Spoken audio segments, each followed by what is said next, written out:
Last summer, when the pandemic shutdown was at its height, we were all saddened by the unexpected and unbelievable tragedy that struck the family of Central Kentucky's Congressman Andy Barr.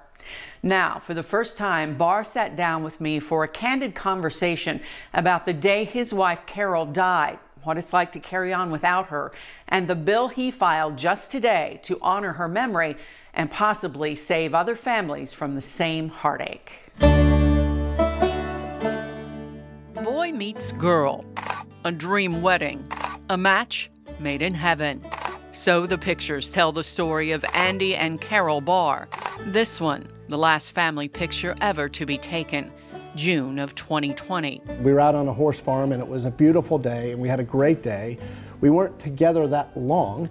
It was in the morning and we were just having a great day, and she looked beautiful that day. A campaign photo shoot. It was a terrific time together, last time together as the family. She had a video of the kids, and she was laughing because the kids were making some cookies, and they were, and her mother had sent the video, and it was really great because she was very happy seeing her kids. I was getting ready to leave to get on my conference call. I was already starting to get on my call. She was already on her Zoom presentation, so we just simply said, goodbye, I love you, and blew her a kiss. She blew me a kiss, and then I left. Less than 24 hours later, the 39-year-old mother, career woman, and congressman's wife collapsed and died in their Lexington home, succumbing to mitral valve prolapse, the heart condition that Barr says she'd been told since 7th grade was no big deal.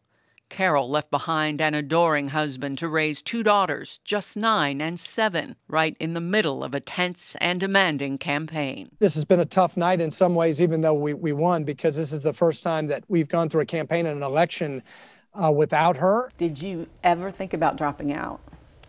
Of course. What was it like then to carry on without that person, without the cheerleader and the support right by your side? It's hard. Really hard, because she was my #1 supporter. She really was. She did everything for me. Roughly 10 weeks after Carol's sudden death, candidate Andy Barr reemerged, first with a thank you. There's no words to express the gratitude. There was so much of outpouring of support, love, sympathy from the community. I felt it was only appropriate to just thank everyone. Thank everybody for,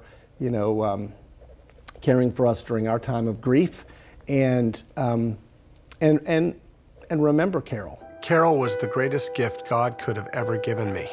She was more than a blessing to me, to the girls, and to everyone who ever knew her. The next ad, Barr says, was in response to his opponent's claim that he didn't care about people with pre-existing conditions.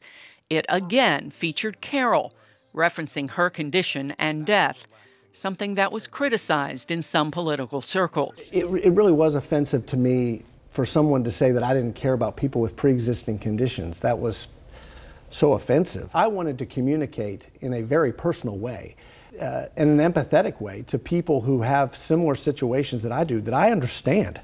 I understand and I care. That concern is what Barr says is driving his next piece of legislation, the Carol Act, aimed specifically at researching heart valve disease, like Carol's. MVP is fairly common in men and women, affecting about 2% of the population, but only 0.2% of them die from it. The problem is there are no risk factors identified, no way to know when it might be fatal.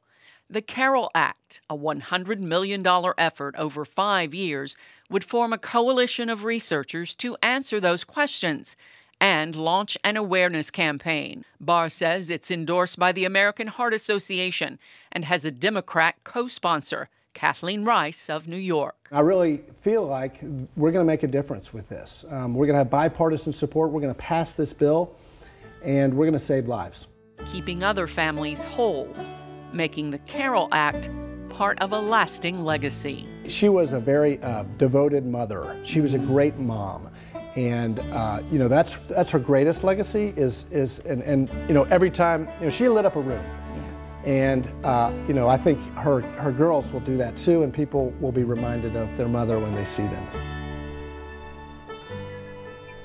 Congressman Barr revealed to me that Carol had a flare-up in late 2019, then some pain in her chest in March of 2020. She had plans for a stress test at the time of her death, but that was on hold because of the pandemic restrictions, reminding us all that elective procedures are important too. In the congressman's words, it may not have saved her life, but it might have given her a shot.